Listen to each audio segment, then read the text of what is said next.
Welcome to Shivasai academy. ఈరోజు మనం మొన్నటి వరకు చెప్పుకున్నటువంటి శబ్దాలంకారాలు ఏవైతే ఉన్నాయో ఆ శబ్దాలంకారాల తర్వాత అర్ధాలంకారాలని మనం ఈరోజు చెప్పుకుందాం. అర్ధాలంకారాలు పేరులో ఉంటుంది. అర్థాన్ని ముఖ్యంగా చేసుకుని ప్రధానంగా చేసుకున్నటువంటి అలంకారాలని అర్ధాలంకారాలుగా చెప్పుకుంటాం. దీంట్లో మొదటిది ఉపమాలంకారం. ఉపమేయానికి ఉపమానంతో చక్కని పోలిక వర్ణించబడినటువంటి అయితే దాన్ని ఉపమాలంకారంగా చెప్పుకుంటూ ఉంటాం. సింపుల్గా చెప్పుకోవాలంటే ఉపమా అడుగుతాడు, చక్కని పోలిక లేదా మనోహరమైనటువంటి వర్ణన అని అడుగుతాడు, కలిగినటువంటి అలంకారం ఏది అని అడుగుతాడు. అప్పుడు మనం ఉపమా అని చెప్పాల్సి ఉంటుంది. ఫస్ట్ అసలు ఉపమేయం ఉపమానం ఏంది అసలు ఇవి తెలుసుకోవాలి. ఉపమాలంకారంలో 4 అంగాలు ఉంటాయి, 4 భాగాలు ఉంటాయి. అది ఉపమేయం, ఉపమానం, సమాన ధర్మం, ఉపమావాచకం. ఏ ఆర్డర్ అయితే చెప్పుకుంటున్నామో అదే ఆర్డర్ గుర్తుపెట్టుకోండి. ఉపమేయం, ఉపమానం, సమాన ధర్మం, ఉపమావాచకం. ఉపమేయం పోల్చే వస్తువు, ఉపమానం పోల్చబడే వస్తువు, ఉపమావాచకం ఉపమానానికి ఉపమేయానికి గల సంబంధాన్ని తెలియజేటటువంటిది. వాళ్ళే పోలే అంటూ ఏవైతే ఉన్నాయో వాటిని ఉపమావాచకాలు అంటాం. సమాన ధర్మం, సమాన ధర్మం వచ్చేసి రెండిట్లో ఉన్నటువంటి సమానమైనటువంటి పోలిక, అంటే ఈక్వల్ క్వాలిటీ ఏదైతే ఉందో దాన్ని మనము సమాన ధర్మంగా చెప్పుకుంటూ ఉంటాం. ఇక్కడ ఉపమేయాన్ని ఇంకా కొన్ని విధాలుగా కూడా చెప్తూ ఉంటాం. పోల్చే వస్తువు ఒకటి, దేనిని పోలుస్తున్నాం ఉపమేయానికి, ఉపమానానికి దేనితో పోలుస్తున్నాం. అదేవిధంగా ఉపమేయాన్ని ప్రస్తుత వస్తువు అని చెప్పి, ఉపమానాన్ని ప్రసిద్ధ వస్తువు అంటే ఫేమస్, ఏదైతే ఫేమస్గా ఉంటుందో ఆ వస్తువుని మనము ఉపమానంగా కూడా చెప్పుకునే ఛాన్స్ ఉంది. ఈ విధంగా కూడా అడిగే ఛాన్స్ ఉంది. ప్రసిద్ధ వస్తువు ఏంటి? అలంకారంలో ప్రసిద్ధ వస్తువు, ఉపమానం అనేటువంటిది ప్రసిద్ధ వస్తువుగా మనము చెప్పుకోవచ్చు. అదేవిధంగా దాని యొక్క ఒక ఉదాహరణ తీసుకుంటే, సంగీతం అమృతం వలె మధురంగా ఉంది. మనం ఎప్పుడైనా ఆర్డర్ గుర్తుపెట్టుకోవాలండి, ఫస్ట్ ఉపమేయమే వస్తుంది. అది మైండ్లో ఫిక్స్ చేసుకోండి. ఉపమేయం అది మైండ్లో ఫిక్స్ చేసుకోండి. ఎందుకంటే మనకి నిర్వచనానికి వచ్చేగల ఏమంటారంటే ఉపమాన ఉపమేయాలకు అంటాడు, ఉపమేయ ఉపమానాలకు అక్కడ ఉపమాన ఉపమేయాలకు అంటాడు, రివర్స్ ఇస్తాడనమాట. అక్కడ అది కన్ఫ్యూజ్ అయ్యే ఛాన్స్ ఎక్కువగా ఉంటుంది మనం. కాబట్టి ఫస్ట్ ఉపమేయమే ఉంటుంది, అది గుర్తుపెట్టుకోండి. ఉపమేయం తర్వాత ఉపమానం, అది గుర్తుపెట్టుకోండి. ఉపమేయం ఇక్కడ ఈ సంగీతం అమృతం వలె మధురంగా ఉంది అంటే దాంట్లో ఉపమేయం ఏమవుతుంది? దేనిని పోలుస్తున్నాం? సంగీతాన్ని పోలుస్తున్నాం. ఉపమానం దేనితో పోలుస్తున్నాం? అమృతంతో పోలుస్తున్నాం. రెండిటి మధ్యలో ఉన్నటువంటి సమాన ధర్మం ఏంది? ఈక్వల్ క్వాలిటీ ఏముంది? మధురమైనటువంటిది. అంటే సంగీతం మధురమైనటువంటిది, అమృతము మధురమైనటువంటిది అని చెప్పి, తీయనటువంటిది అని చెప్పి చెప్పుకుంటున్నాం. ఉపమావాచకం రెండింటిని కలపడానికి ఏది ఉపయోగిస్తున్నాం? వలే అనే దాన్ని ఇక్కడ మనము ఉపయోగించడం అనేది చూస్తూ ఉన్నాం. ఈ విధంగా ఉపమాలంకారంలో 4 చెప్పబడతాయి. తర్వాత కొన్ని అలంకారంలో ఓన్లీ ఉపమేయ ఉపమానాలు అనేది మనకి ఇక్కడ మెయిన్గా ఇంపార్టెంట్. ఉపమేయం ఉపమానం అనేటటువంటి దీంట్లో అన్నీ ఉపయోగించబడతాయి. కొన్నింటిలో 2 మాత్రమే ఉపమేయ ఉపమానాలు మాత్రమే ఉపయోగించబడతాయి. ఉపమేయం అంటే పోల్చే వస్తువు, పోల్చబడే వస్తువు. ఉపమానం అంటే పోల్చే వస్తువు, దేనితో అయితే పోల్చున్నాం, దేనిని దేనితో అనేటటువంటిది ఇంపార్టెంట్ ఇక్కడ. అది గుర్తుపెట్టుకోవాలి మనం మెయిన్గా. ఇక్కడ సంగీతం అమృతం వల్లే మధురంగా ఉన్న దాంట్లో దేనిని పోలుస్తున్నాం? సంగీతాన్ని పోలుస్తున్నాం. దేనితో పోలుస్తున్నాం? అమృతంతో పోలుస్తున్నాం. రెండిట్లో ఉన్నటువంటి ఉపమావాచకం ఏంది? రెండింటిని కలిపేటి ఏంది? వలే అనేటువంటిది కలుపుతుంది. సమాన ధర్మం ఏంది? మధురంగా ఉంది అనేటువంటిది సమాన ధర్మంగా వస్తుంది. అదేవిధంగా ఇంకా కొన్ని ఎగ్జాంపుల్స్ గమనిస్తే మీరు చేసేవచ్చు ఈజీగా. ఆమె ముఖం చంద్రబింబంలాగా అందంగా ఉన్నది. ఆమె ముఖం చంద్రబింబంలాగా అందంగా ఉన్నది. ఇక్కడ ఏమవుతుంది? ఎవరిని పోలుస్తున్నాం? ఆమె ముఖాన్ని పోలుస్తున్నాం. కాబట్టి ఇది ఏమవుతుంది? ఉపమేయం అవుతుంది. దేంతో పోలుస్తున్నాం? చంద్రబింబంతో పోలుస్తున్నాం. కాబట్టి ఇది ఉపమానం అవుతుంది. రెండిట్లో ఉన్నటువంటి సమాన ధర్మం ఏంది?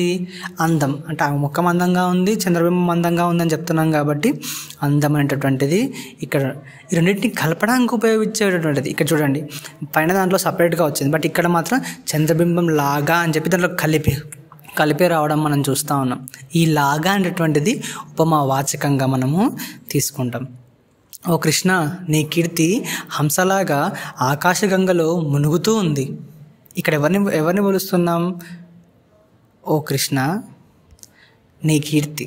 ఇక్కడ గుర్తుపెట్టుకోవాల్సింది కృష్ణుని పోలుస్తున్నామా, కృష్ణుని కీర్తిని పోలుస్తున్నామా? కన్ఫ్యూజ్ అయ్యే ఛాన్స్ ఉంది. కృష్ణుడి కీర్తిని పోలుస్తున్నాం మనం, అది గుర్తుపెట్టుకోవాలి. ఆ కృష్ణుని యొక్క కీర్తి హంసలాగా. దేంతో పోలుస్తున్నాం? హంసతో పోలుస్తున్నాం.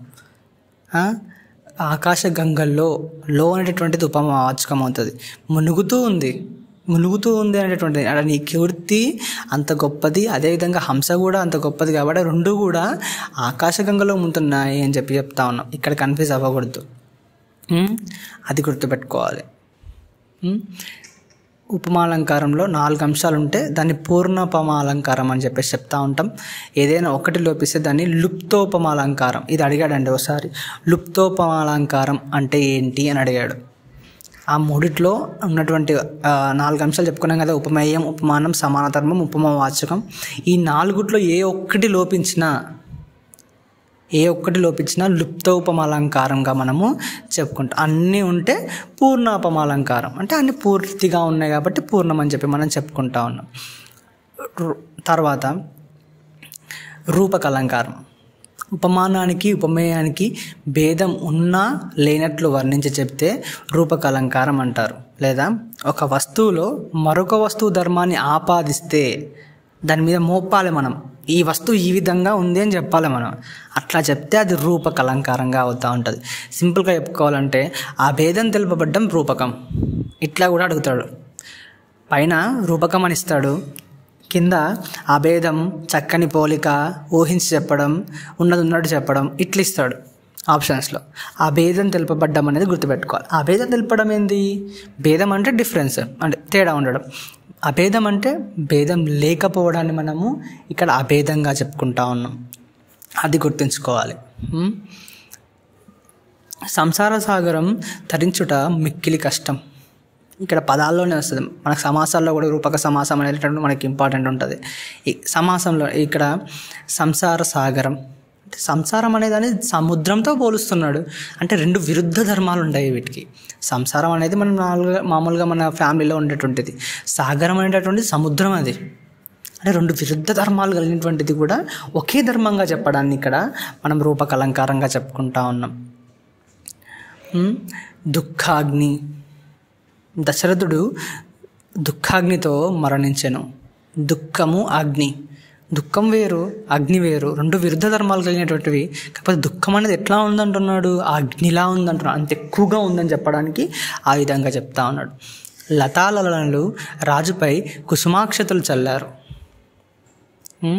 లతాలలనలు రాజుపై కుసుమాక్షతలు చల్లారు. కుసుమం అంటే ఏంది? పువ్వు. అక్షతలు అంటే మామూలుగా అక్షతలు మనం వేసేటటువంటి. అంటే ఇక్కడ కుసుమాలని అక్షతలతో పోలుస్తూ ఉన్నాడు. ఈ విధంగా ఉన్నాడు. ఆమె నా పాలిట బాల విజ్ఞాన సర్వస్వం. రుద్రమ చండీశ్వరీ దేవి జలజలా పారించే శత్రువుల రక్తము చెడని సెలయేరుగా, ఇలా రక్తాన్ని సెలయేరుగా పారిస్తూ ఉందంట. సెలయేరు అనేటువంటిది వేరు, రక్తమైనటువంటి విరుద్ధ ధర్మం ఉంది. రెండుటికి ఒకే విధంగా పోల్చడం, ఒకే ధర్మంతో పోల్చడాన్ని మనం ఇక్కడ రూపకలంకారంగా చెప్పుకుంటా ఉన్నాం. తర్వాత ఉత్ప్రేక్ష అలంకారం. సింపుల్, ఊహించి చెప్తే ఉత్ప్రేక్ష. ఉపమానానికి ఉన్న ధర్మాలు ఉపమేయంలో ఉండడం చేత ఉపమేయాన్ని ఉపమానంగా ఊహించి చెప్తే, ఇక్కడ దేంతో ఉపమేయాన్ని ఉపమానంతో, ప్రతి దాంట్లో కూడా అంతే, ఉపమేయాన్ని ఉపమానంతో పోల్చి చెప్పడమే మనకు కావాల్సి వస్తూ ఉంటుంది. ఇక్కడ ఉపమేయాన్ని ఉపమానంతో ఊహించి చెప్తే ఉత్ప్రేక్ష అలంకారం. ఉత్ప్రేక్ష అంటే ఏంది? ఊహించడం, అది గుర్తుపెట్టుకోండి. ఉత్ప్రేక్ష, ఊహించి చెప్పడం.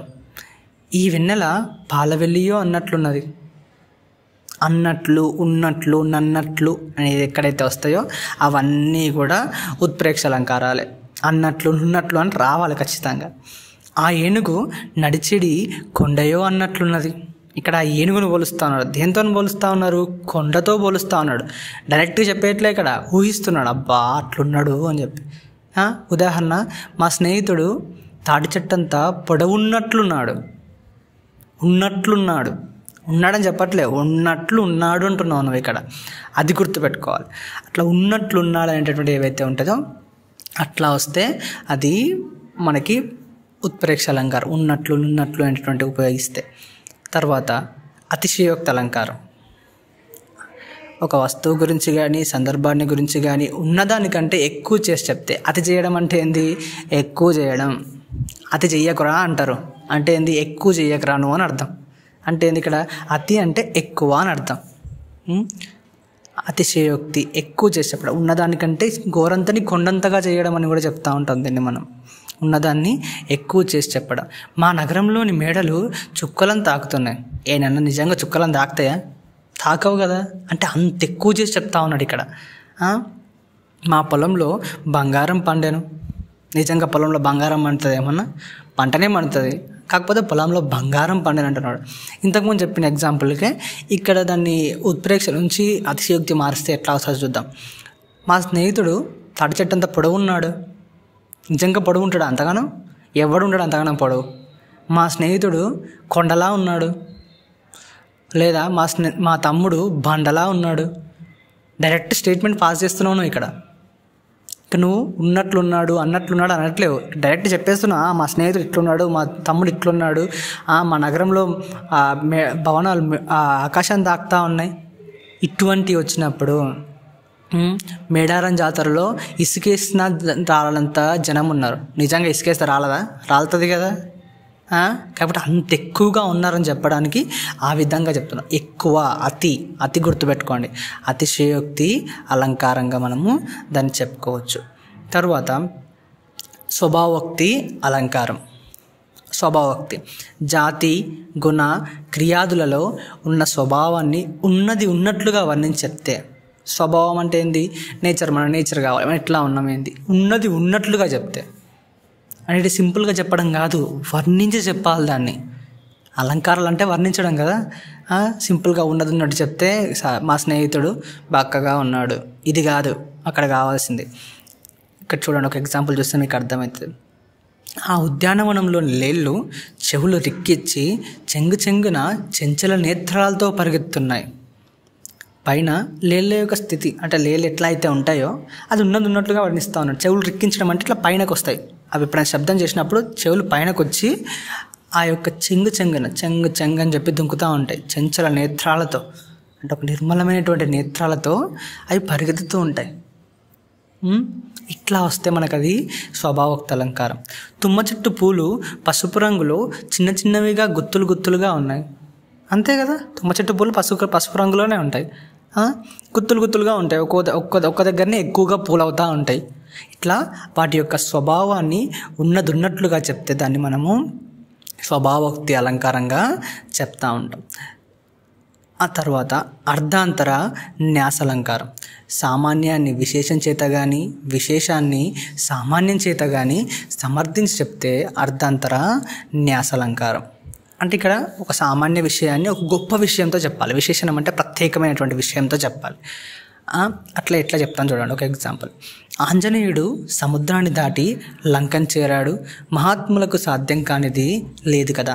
ఇక్కడ మొదటిది విశేషం, స్పెషల్. ఆంజనేయుడు సముద్రాన్ని దాటడం అంటే స్పెషల్.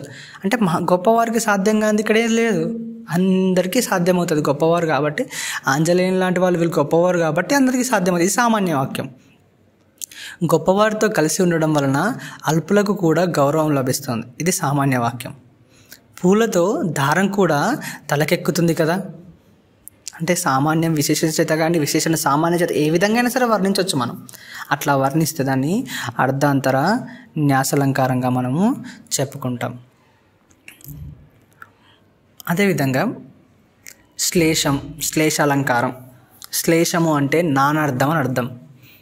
వేరు అర్థాలు కలిగినటువంటిది శ్లేషం. సింపుల్గా అనేక అర్థాలు గల శబ్దాలను ఉపయోగించి చెప్తే శ్లేషాలంకారం అనబడుతుంది. రాజు కువలయానందకరుడు. రాజు అంటే ఇక్కడ ప్రభువు చంద్రుడు ఇద్దరు వస్తారు. రాజు కువలయం అంటే భూమి కలువపువ్వు. అంటే ప్రభువు భూమికి ఆనందాన్ని కలిగిస్తాడు, చంద్రుడు కలువపూలకు ఆనందాన్ని కలిగిస్తాడు. ఇక్కడ ఇంకొకటి గుర్తుపెట్టుకోవాల్సింది, మనకి మామూలుగా సోషల్ మీడియాలో వాటిలో వస్తూ ఉంటాయి. ఆహారం ఎంత బాగుంది, ఆహారం ఎంత బాగుంది, అంటే ఆ హారం. ఇక్కడ ఏంది, ఆ మెడలో వేసుకునే హారం ఎంతో బాగుంది, ఆహారం ఎంతో బాగుంది. అంటే తినేటటువంటి ఆహారం ఎంతో బాగుందని చెప్తా ఉన్నాం ఇక్కడను. వాడిదైన కత్తి అంటే ఏంటి, ఇక్కడ వాడి కత్తి అని అర్థం. ఇంకొకటి వాడి అంటే పదునైనటువంటి కత్తి అని అర్థం ఇక్కడ. అట్లా రెండు అర్థాలను ఇచ్చేటటువంటిది. మామిడి ఆకులు తెచ్చివ్వండి అంటే ఏంది, ఇక్కడ మా విడాకులు తెచ్చివ్వండి, మామిడాకులు, మామిడి కొమ్మకు ఉండేటువంటి ఆకుల్ని తెచ్చివ్వండి అంటే చూడండి, తెలుగులో ఎంత చమత్కారమైనటువంటి పదాలని మనం ఉపయోగించవచ్చో అర్థం చేసుకోండి. ఇటువంటి దాన్ని మనము శ్లేష అలంకారంగా చెప్పుకుంటాం. దృష్టాంత అలంకారం ఉపమాన ఉపమేయ వాక్యాల యొక్క వేరువేరు ధర్మాలను బింబ ప్రతిబింబ భావాల్లో, బింబ ప్రతిబింబం అంటే మనకి ఎదురుగా ఉంది, అద్దంలో చూసుకుంటే మన ప్రతిబింబంగా ఎట్లయితే కనబడుతుందో అట్లా ఈక్వల్గా చెప్పాలన్నమాట, రెండింటిని కూడా సమానంగా చెప్పాలి. అట్లా వర్ణించి చెప్తే అది దృష్టాంత అలంకారం. ఓ రాజా నీవే కీర్తిమంతుడు, చంద్రుడే కాంతిమంతుడు అంటే ఇక్కడ రాజు ఇక్కడ అద్దంలో నిలబడితే అవతల సైడ్ ఎవరు ఉండాలి, చంద్రుడు ఉండాలి ప్రతిబింబంలో. అంటే నువ్వు ఎంత పేరుందో చంద్రుడు అంత కాంతిమంతుడు. అంటే ఈ విధంగా బింబ ప్రతిబింబ భావాల్లో చెప్పడాన్ని దృష్టాంత అలంకారంగా మనము చెప్పుకుంటాం. ఇవి మనకున్నటువంటి అర్థాలంకారాలు. ముఖ్యంగా ఇవి ఎక్కువగా అడిగే ఛాన్స్ ఎక్కువగా ఉంది. మనకి మోస్ట్లీ టెక్స్ట్ బుక్లలో ఉన్నటువంటి అలంకారాలు అన్నీ కూడా వీటిని బేస్ చేసుకునే ఉన్నాయి. కాబట్టి వీటిని మీరు ఓన్గా ఎగ్జాంపుల్స్ తయారు చేసుకోగలిగితే ఇంకా బాగుంటుంది. వీడియో కనుక నచ్చితే లైక్ చేయండి, షేర్ చేయండి, సబ్స్క్రైబ్ చేయండి.